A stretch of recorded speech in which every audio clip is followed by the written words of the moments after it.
A minha próxima apresentação traz ao palco aquilo que para mim, enquanto preparávamos este evento, é realmente importante perceber. De que forma é que as universidades e os institutos superiores nesta região do país podem fazer para não só se posicionarem eles próprios, como posicionarem a região como um polo interessante para que estas pessoas que acabam o 12º ano possam, quiçá, ficar por cá, para que haja pessoas até do litoral que possam vir estudar para estas regiões e que para que possam elas também contribuir para a dinâmica de regiões como a de Mirandela, Bragança, toda esta região. Chamava ao palco, naturalmente, o professor Sobrinho Teixeira, que vem falar connosco um bocadinho nestas temáticas. Muito obrigado. A sua pergunta teve aqui um pecado original. É que esta gente ainda não sabe o que é viver fora de Mirandela. Nem sabe o que é viver fora de Trás-os-Montes e, porventura, quando o souberem, vamos ter um conjunto de respostas que é muito superior. Não é? E, de qualquer maneira, também, falando do Instituto, neste momento o Instituto tem cerca, passa um bocadinho de 7.000 alunos, apenas 33% são do Distrito de Bragança, mas são 82% dos alunos aqui do Distrito de Bragança. E, portanto, há aqui, de facto, uma capacidade de captação e de trazer as pessoas aqui para a região. Nós vamos falar um bocadinho sobre o papel que o ensino superior pode ter nas regiões da baixa densidade, aqui em diversas áreas, cultural, social, económico.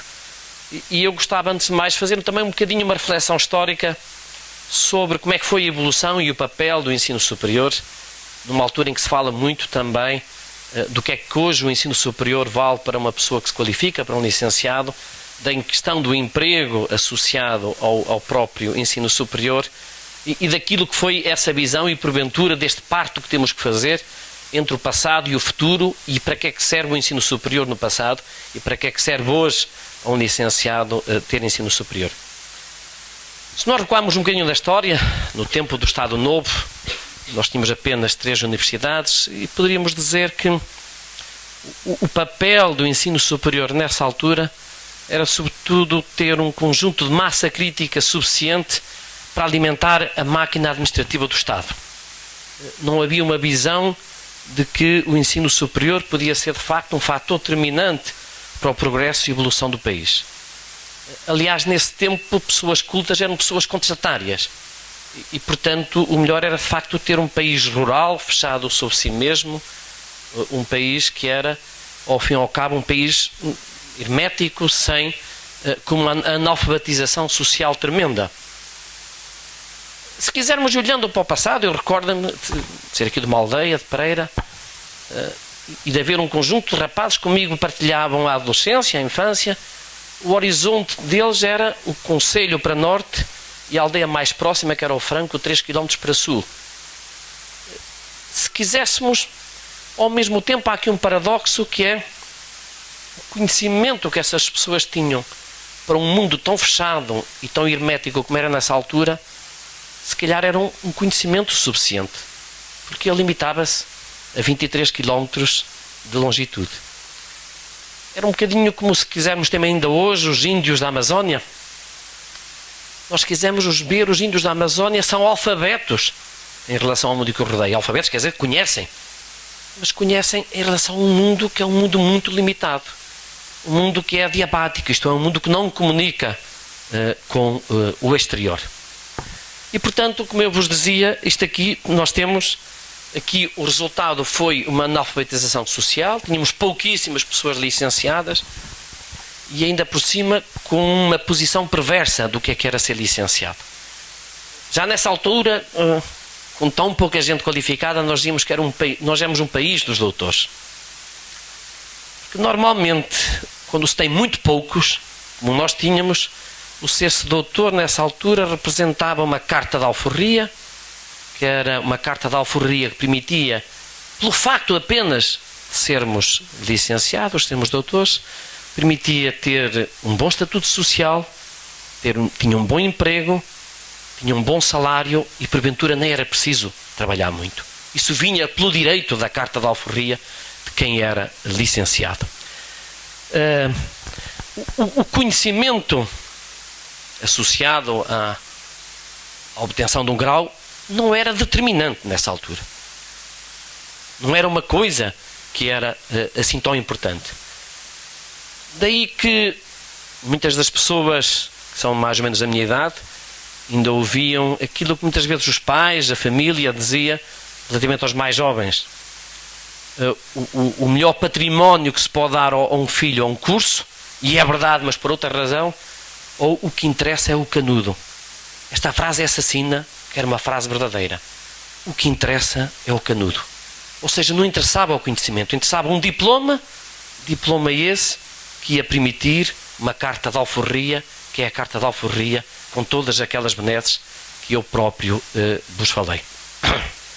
Bom, isto porventura traz um atraso do país, mas pior do que isto só é possível se forem poucos a usufruir dessa carta de alforria, porque nenhum país consegue ter um conjunto enorme de pessoas que têm um bom salário, um bom estatuto social, têm um emprego garantido e nem precisam trabalhar muito. E só é possível também, como aconteceu neste país, à custa de uma injustiça social tremenda, em que eram sobretudo os filhos das classes mais privilegiadas, os filhos das famílias socialmente e culturalmente mais posicionadas, que podiam de facto ter acesso ao ensino superior. Bom, felizmente que aconteceram aqui fenómenos que teriam que acontecer, porventura foram acelerados, ou seja, que houve tensões sociais de esperança que implicaram que o ensino superior passasse de 40 mil nessa altura para 400 mil que somos hoje. Tensões sociais que são naturais, porque não são só os filhos dos privilegiados que querem uma carta de alforria para os seus próprios filhos, são todas as famílias que querem uma carta de alforria para os seus filhos. E, digamos, representava na altura, reparem, nós estamos na altura a falar, para se perceber, um país que era um país essencialmente de imigração. As pessoas saíam daqui para o estrangeiro e o objetivo era naturalmente o sustento, mas havia muito um objetivo das pessoas que saíam, é ser capaz de dar um futuro aos filhos. E o ser capaz de dar um futuro aos filhos era, de facto, ter condições para poder pôr os filhos a estudar. A imigração representou um papel enorme, que é um papel das migrações sociais. Ou seja, permitiu que classes que nunca podiam ter aspiração, de outra forma, a poder subir socialmente, que o pudessem fazer e que o pudessem fazer também através de pôr os filhos a estudar. E isso hoje é o papel, um dos papéis principais do ensino superior, para além da modernização do país, é de facto ser hoje a resposta àquilo que foi a imigração no passado, que é permitir as migrações sociais e permitir, de facto, por uma democratização do acesso ao ensino superior, que quem tem vontade, quem tem espírito de sacrifício, o consiga fazer e não o faça, de facto, por uma proveniência paternal. É evidente que todo este aumento do ensino superior gera uma angústia muito grande nos jovens. Eu penso que isso não existirá daqui por uns tempos, mas neste momento gera. Porquê? Porque este aumento faz com que muitos dos jovens e muito das visões das famílias ainda esteja no ensino superior a miragem da carta de alforria, mas a saída é impossível para um país e para uma região, independentemente da crise económica que desejamos transitória, que não pode responder a isto. Mas tem também uma virtude, ou se quisermos, eu penso que a geração que vem, tenho esperanças que seja uma geração muito mais proativa do que porventura foi a geração no passado, que era a geração beneficiada do país dos doutores, que era aquela geração que não teve, nem tinha possibilidade de aí chegar. É porque porventura hoje um jovem, e eu noto isso no próprio Instituto, os jovens hoje são muito mais exigentes perante os professores e perante aquilo que querem aprender. Ou seja, há uma consciência de que o canudo interessa muito pouco.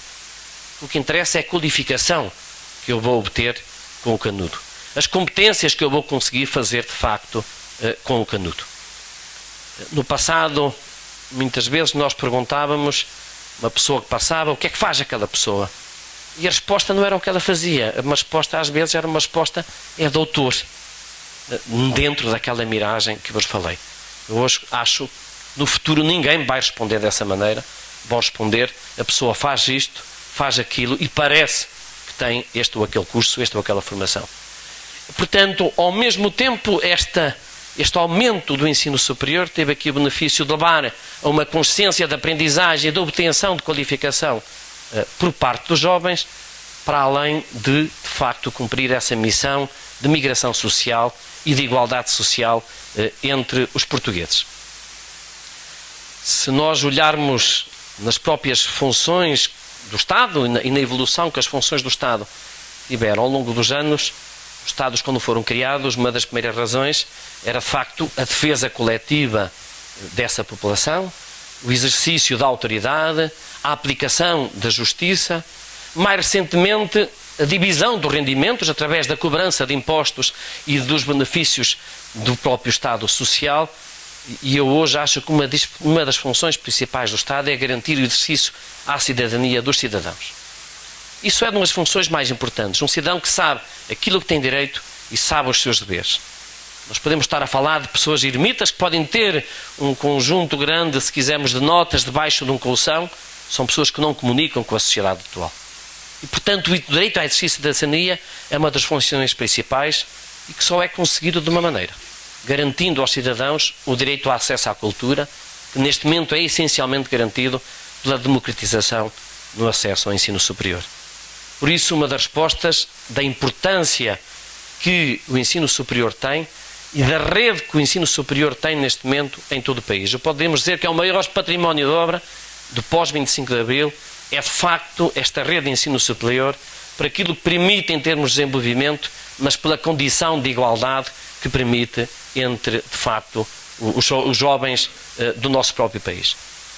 É evidente que nós podemos também questionar aqui uma coisa, que é se custa dinheiro qualificar toda esta gente. É evidente que custa. Custa dinheiro, mas eu vou-vos dizer uma coisa: custa muito mais ao país, cada um dos jovens que aqui estão, que se não qualificar. É que, infelizmente, para aqueles que não conseguirem, mas também para nós próprios, não é à custa daqueles que sem qualificação vão estar condenados a ganhar o salário mínimo, que nós vamos conseguir rendimento no país para poder, de facto, sermos um país moderno e podemos ser um país cada vez com maior capacidade e mais justo. Há, portanto, aqui um papel enorme que o ensino superior pode fazer relativamente ao desenvolvimento e ao litoral. Temos aqui os dados do último relatório da OCDE e que mostram-nos aqui qual é a percentagem da população que nós temos qualificada, contrariamente ao que diz a Sra. Merkel na Alemanha, a população que nós temos aqui com o 12º ano e a população que nós temos neste momento com o ensino superior. E temos isto dividido por grupos etários. Claro que este grupo aqui, 25-64, que é o grupo da mão de obra, pode estar um bocadinho enviesado, porque tem aqui, depois está aqui dividido pelos diversos grupos por 10 anos. E se nós olharmos na nossa população ainda, que tem agora 55 a 64 anos, apenas 13% concluiu o secundário, contra 58%, que é a média dos países da OCDE. É evidente que o país fez um trabalho enorme. Passou de 13 para 47. Mas o problema é que os outros também não param. Os outros querem cada vez mais qualificação, apesar de já passarem de 58 para 80. Aqui, se formos agora ver no ensino superior, reparem aquilo que eu vos digo, que nós tínhamos aqui há muitos anos apenas 8% da nossa população, quando o resto da OCDE já tinha 20%. E agora, nas idades mais próximas, 25, 34, já nós triplicamos o número de pessoas com ensino superior, mas o problema é que os outros também aumentaram. Há, portanto, aqui um caminho a fazer, e já que estamos aqui, há aqui ainda um aspecto que eu gostava de realçar, que é importante nós percebermos como ainda hoje esse próprio sistema que nós tivemos gera injustiças sociais no acesso aos alunos. O próprio relatório, estamos numa escola secundária, portanto, para motivar também toda a escola neste sentido, dizia que reprovar um aluno não é sinal de exigência nem qualidade de ensino, que é muito uma cultura nacional, da cultura da punição, em vez de termos uma cultura de recuperar pessoas, de facto, para a qualificação. Entendida mais como elemento de controle e de punição e não tanto como elemento de melhoria, a avaliação está centrada essencialmente na utilização do chumbo. E isto traz um problema social, que é um problema de equidade. Hoje os resultados estão relacionados com o ambiente socioeconómico do aluno e do contexto familiar. E o chumbo acaba por ser um elemento de exclusão para os alunos das famílias menos favorecidas, e portanto nós vemos aqui que, segundo o relatório, quase 99% dos alunos entre 25 e 34 anos que abandonaram a escola antes de terminarem o secundário têm pais com escolaridade baixa. Portanto, isto é um problema e um drama herdado sobre o qual vocês também têm aqui uma responsabilidade de se qualificarem, porque estes dados demonstram a desvalorização para quem não tem a qualificação, de facto, que pode trazer e que lhe representa, hoje em dia, um atraso estrutural para o próprio país. Eu agora, depois desta visão e tanto da perspectiva da importância do ensino superior para um interior que porventura tem um tecido socioeconómico menos qualificado, a importância de facto de responder a este problema, que é um problema da desvalorização da qualificação que existe nas pessoas menos qualificadas. Nós depois iríamos ver outros aspectos e começar mais um bocadinho, mas gostávamos também de mostrar, uma vez também fomos isso, qual é o impacto. Há diversos impactos, o impacto social, cultural, que podemos começar um bocadinho a seguir, o que é que podia ou não ser as regiões do interior sem um ensino superior ativo, mas podemos também querer ver o impacto e o retorno económico direto do ensino superior no interior. Nós fizemos um estudo aqui no Politécnico sobre a influência de diversos politécnicos no interior do país na economia regional. Há um modelo económico que agora não vos vou incomodar, que estuda os efeitos do lado da procura e do lado da oferta, portanto, qual é o efeito sobre o incremento na geração de negócio nas empresas locais, o aumento da base de impostos que se cobra, o acréscimo no rendimento das pessoas, enfim, e depois os efeitos do lado da oferta, que é esse aumento de competências, o que é que vai gerar na própria economia. Portanto, este estudo foi feito para Bragança, Viseu, Castelo Branco e Porto Alegre e, digamos, comparando rapidamente também os 4 institutos. Temos Viseu e Bragança, são institutos próximos. Bragança é ligeiramente maior, portanto, Bragança é o 5º maior instituto a nível nacional, logo seguido de Porto, Lisboa, Coimbra e Leiria. Portanto, Bragança, eu não me importo com o tempo, eu vou usar o tempo mais ou menos, se virem que eu estou a falar demais, eu depois digo, está bem? Depois dizem-me. Portanto, Viseu é o 6º instituto e nós temos aqui mais ou menos o número de alunos, não tem aqui em consideração os alunos que estão em pós-graduação e, portanto, que não entram ali. E agora, este modelo entrou em conta também com o que é que as pessoas gastam, os alunos gastam, os professores, os funcionários, qual é depois o impacto direto, e temos aqui, digamos, os valores gerados, que são o impacto direto é aquilo que está aqui, os 38 milhões de euros gerados, os 40 milhões, 21. Calcula-se depois que mais 70% é gerado pelo dinheiro que entra, entanto, por impacto indireto. Isto vai dar um valor gerado pelo Instituto Politécnico de Bragança na região de 66 milhões, de Viseu 69, 35, 27. E agora vamos ver qual é o impacto que tem na própria região. Nós temos aqui em cima depois o PIB de cada uma das regiões, temos aqui os impactos totais gerados e vemos, por exemplo, só no caso de Bragança, 11% do PIB regional é responsabilidade do Politécnico de Bragança, enquanto que em Viseu é 5%, também Castelo Branco e também, digamos, Porto Alegre. Também tem a ver aqui umas razões, é a dimensão do Politécnico de Bragança face à região é muito superior sobre a dimensão que quer Viseu, quer Castelo Branco, que são cidades e regiões mais populosas que Bragança e que têm instituições mais pequenas e, portanto, daí que o impacto seja esse. E depois calculamos o seguinte, qual é a multiplicação económica que faz esta realidade. Ou seja, por cada euro que o Estado investe, calculou-se quanto é que isso retorna para a própria região. E aqui na nossa região deu que por cada euro que o Estado investe, o ensino superior consegue gerar 4 euros de riqueza, o mesmo em Viseu e um pouco menos nos outros 2. Aqui também, digamos, o efeito de multiplicador do emprego que isso consegue gerar. Já agora, eu não tinha ali, mas tenho aqui só os dados de Mirandela, escalpelizando dentro da situação do distrito de Bragança.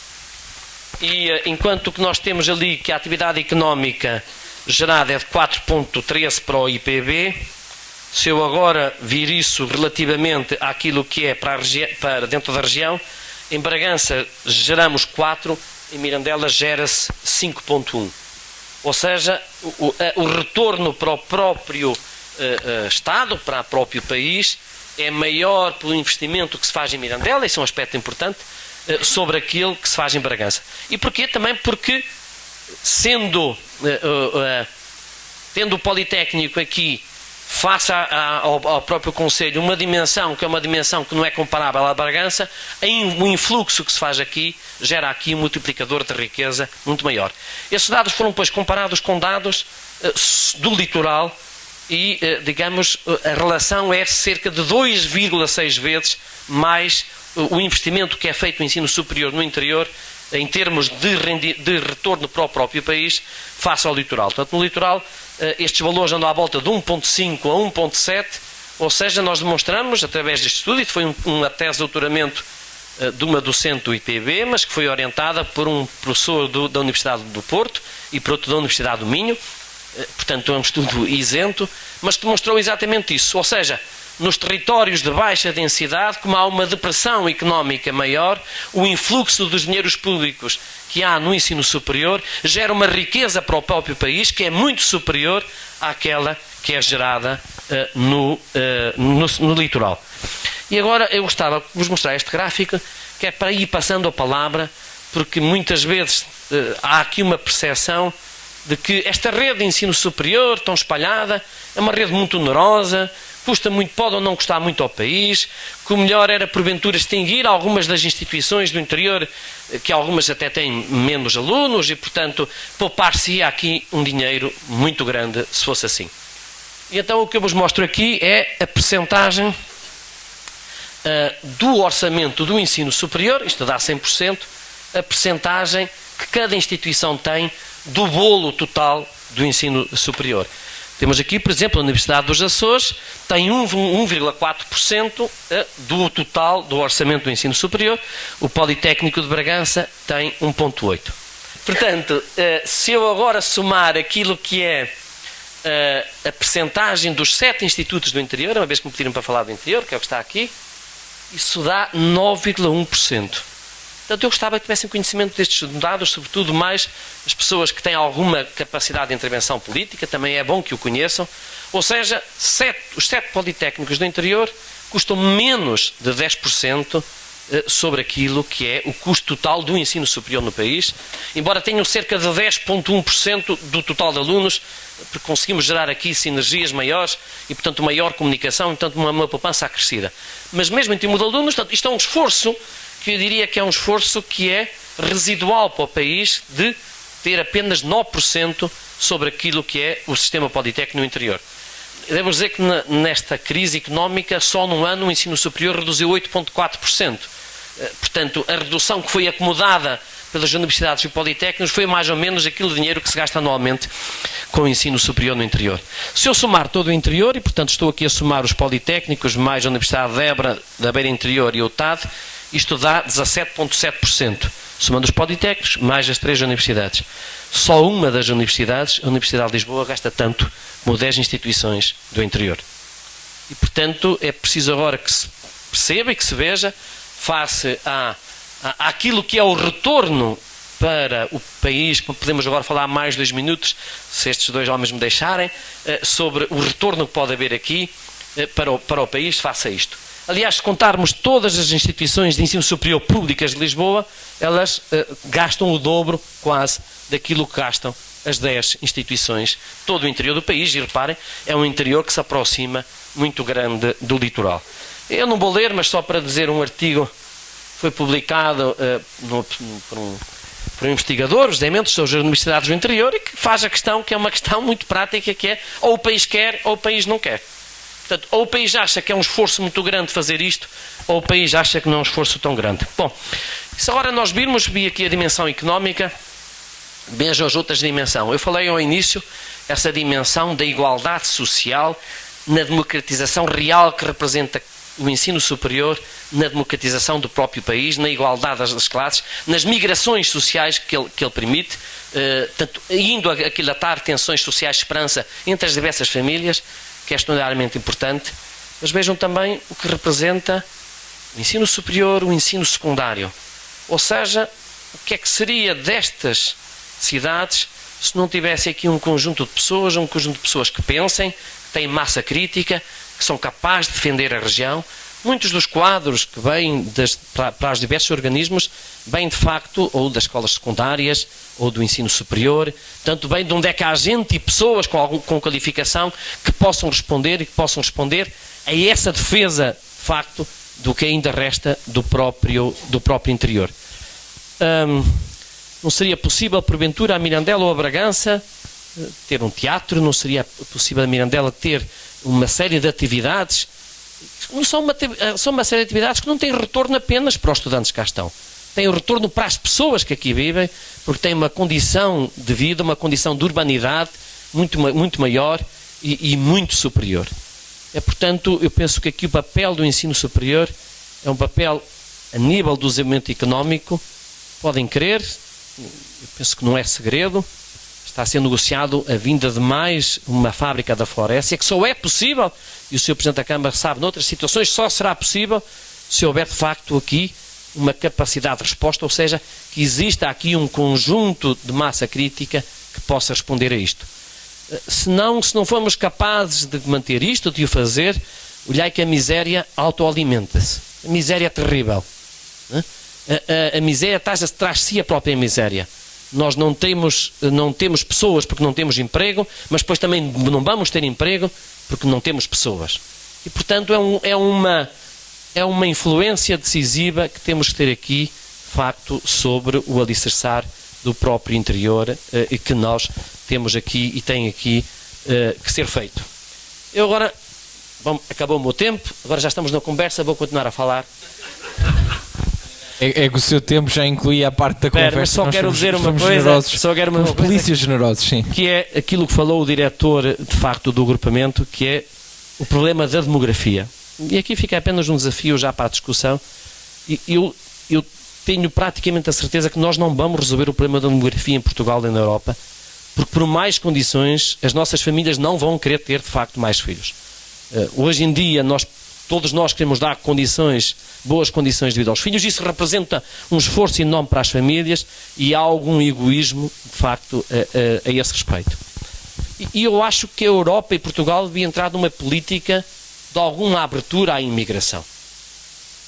É um fator que eu penso que será determinante nós conseguimos fazer isso. Temos que o fazer com alguma habilidade, porque o problema que pode haver aqui é, de facto, um problema de as pessoas, os imigrantes que vamos buscar, fazerem guetos e fazerem, de facto, situações onde é que se torna um problema social e não ajudam a resolver o problema. O segredo é fazer com que, por um lado, os imigrantes, mas sobretudo os filhos dos imigrantes, venham a ser portugueses. Essa é uma condição determinante para um sucesso. Eu estou convencido que a Europa não vai ter evolução, até porque há países que continuam a aumentar, se de facto não tiver essa capacidade de acomodar. Há um país, e isso não é importado porque nós não temos essa cultura, que é a maior democracia ditatorial, maior em termos de conceito que eu conheço, que é a Singapura. Foi um país que é maioritariamente chinês, numa zona que era da Malásia, foi expulso da Malásia porque com o número de votos dos chineses de Singapura, os próprios chineses ganhariam na Federação da Malásia. Foi expulso da Malásia, tem uma etnia cerca de 60% de chineses, 30% de malaios, indianos e outros. Pois bem, aquilo foi resolvido porque aquilo é uma democracia ditatorial, o direito da maioria prevalece sobre o individual. Podemos discordar disso, eu próprio, mas o certo é que ali resultou. E não há lá tensões, porque se existe um bloco de apartamentos, 30 apartamentos, obrigatoriamente 60% destes apartamentos são para chineses, 30% para malaios, 10% para indianos. A mesma situação no acesso à universidade, que é determinante para a formação das elites que vão governar o país, é determinada também em função de cotas étnicas. Bom, o resultado disto é que temos Singapura como um dos países mais desenvolvidos, sem tensões raciais e com o número de casamentos entre raças extraordinariamente dos maiores do mundo, porque naturalmente as pessoas conhecem-se no elevador, veem-se e, portanto, conseguiram, de facto, fazer uma acomodação daquilo que era uma migração que já existia. E eu acho que isso é um caminho que nós temos que seguir também e ter a habilidade, a Europa e o país, de conseguir fazer. Muito obrigado pela vossa Polícia paciência. mau, mas muito obrigado pela sua intervenção.